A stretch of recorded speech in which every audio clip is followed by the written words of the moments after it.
Somebody tried to hack me last week, and I'm not going to lie, it was not the most fun 48 hours of my life. So I wanted to create this video to tell you what happened, what I did to protect myself, and how you can protect yourself as well. Hi, my name is Masha, and I'm super passionate about cybersecurity. I am not an expert and I have no formal training, but I try to stay on top of things that we as users of the internet can do to protect ourselves. Over the years, I've created quite a lot of content about cybersecurity and about how you can protect yourself online. So if you're curious to find out more about what you can do, go to my Instagram and check out the highlight that says cybersecurity, because that's where all of that content is.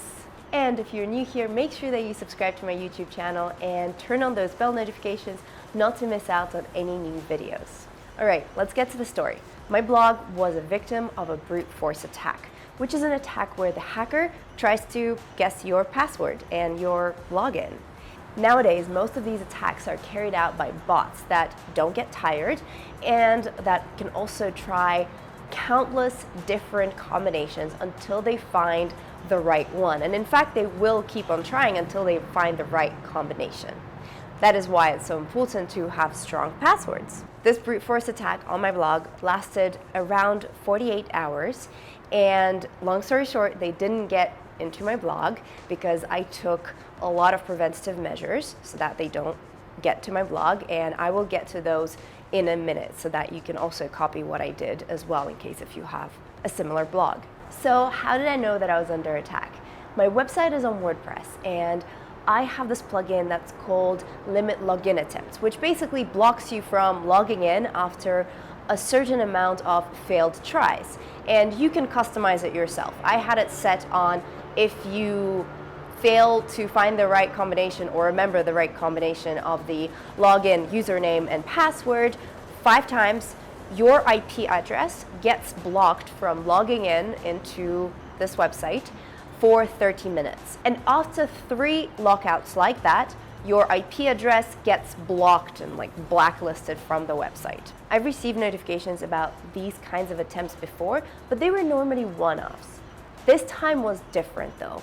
I was filming videos with Anna Queenmaker that day and also giving a talk at her wonderful event in Mexico City. And every time I would look at my phone, I would receive a bunch of emails about these kinds of lockouts. There were a ton of them coming in. When I got home, I checked where the IP addresses that these lockouts were coming from, and it turned out they were coming from all over the place in the US, Vietnam, Kenya, Tanzania, and other countries where, my virtual assistant can't be at all times over there. So it was definitely a targeted attack, and these bots from all these IP addresses were tirelessly trying to find the right combination of my username and password. It was late at night and I was very tired, but I had to take action immediately because it was clearly a targeted attack. So my password is very strong. It's created by my password manager, so it's like 30 symbols long or even longer, and I don't even know it, and it's a really random combination of all sorts of letters, numbers, and symbols. I don't even know it. It's so strong. So it's very strong, but I also enabled 2-factor authentication, and I've asked my virtual assistant to also change her password to something super strong and to enable 2-factor authentication as soon as possible. 2-factor authentication is an added layer of security to your accounts. What it basically means is that you need to verify yourself in 2 ways. For example, with your password and with a code that you get on your phone. A lot of people get it sent as a text. I use Google Authenticator wherever I can. It generates passcodes for me because if hackers really tried to get you and you in particular, they could find out your phone number and somehow, I don't know how that process works, but I know it's possible to reroute that phone number to their SIM card so that they would receive that code. To learn more about these measures, you can read all of the resources that I've created about cybersecurity. It's very clear and listed and very actionable. You can find them under the cybersecurity highlight on my Instagram, and my Instagram is codingblonde. Back to the story though. After I've enabled the two-factor authentication and made sure that my password and my virtual assistant's password was very strong, I manually went and blocked some IP addresses, and I've also tightened the restrictions on the limit login attempts so that it was, instead of 5 failed login attempts, it was 3, and then, IPs being blocked much sooner and all that stuff. I was exhausted at the time, so I went to bed, but the next day, as soon as I woke up, I made sure that I backed up my website, I scanned it for malware, and that I also enabled my firewall plugin, which at that time miraculously disappeared from my website. I've had that issue with plugins before. Let me know in the comments if you've also had to do that. I would have to manually go into my file manager on the server and delete that folder, reinstall the plugin. It's a nightmare, but basically I enabled the firewall. A firewall is a system that monitors traffic. For example, the traffic that's coming into your website. And according to certain rules and certain criteria that you've set, or that the firewall provider has set, because obviously there's some best practices, based on those criteria, it either allows the traffic to come in or it blocks it. It's a super widely used technique in cybersecurity, and I'm sure you've heard of the word before.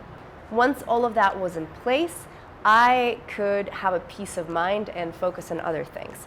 Of course, I still got some emails about login attempts and lockouts, but I knew that I have a very, very strong system there in place that is preventative, and also that even if they guess my strong password or my virtual assistant's strong password, they would not be able to get past the two-factor authentication wall, essentially. And after 48 hours of non-stop bot attack, it kind of stopped. I don't know why exactly and what caused that attack, but I have a little theory which I'll share in a second. But since then, I have invested in a very strong and reliable firewall software that also monitors and scans my website regularly. I also have backups and everything in place so that I'm proactively protecting my website. And I'm really focusing a lot of energy on coming up with ways to be proactive about it, not just about my own personal cybersecurity, but also about my business's cybersecurity. And I really recommend for you to do the same. Really invest your time and invest your money now, because it's much cheaper to do it now than when you're under attack and you have to scramble to protect your website and to protect your business. One final note, I have a theory about who was behind the attack. You see, that morning I switched WordPress themes, and while I was happy with my WordPress theme, before that I have read a lot of different resources talk about how that company that produced that WordPress theme was involved in malpractices, and I wasn't quite happy with those. I don't remember the exact scope of those malpractices, but I remember some of it involved logging into backends of their customers' WordPress websites and deleting things in the database and doing other things that I don't even remember the whole scope of, but also sending malicious traffic to their customers' websites to overload them and to make them slower as a sales technique to position their hosting service as a better one, as a quicker one. So that's kind of dodgy, right? So I have a theory that it might have been them behind the attack because there was a very short gap between me switching the theme and the attacks starting. Because I don't have any proof of that, I'm not going to name names. However, there was another weird coincidence. As soon as I deleted all of the inactive themes and inactive plugins by that company, the attacks stopped. So yeah, that is a weird coincidence, and I'm very happy that I've switched away from that theme that I can even have a theory about like this.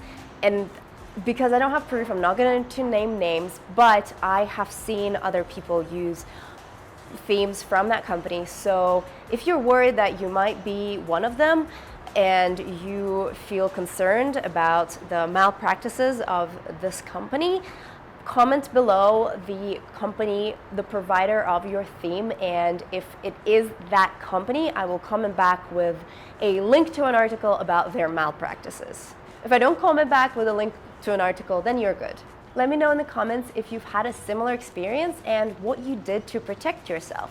And of course, if you have any additional tips that you would like to add to what I did, please let me know below in the comments. Finally, please don't forget to check out my resources on cybersecurity and the measures you can do to proactively take care of your online security. Again, they're in my highlight on Instagram. Like this video if you've enjoyed it, share it with a friend who has a WordPress website and needs to see this. And finally, let's be friends on other social media. You can find me as Coding Blonde. Have a wonderful time of the day you're currently experiencing. Bye.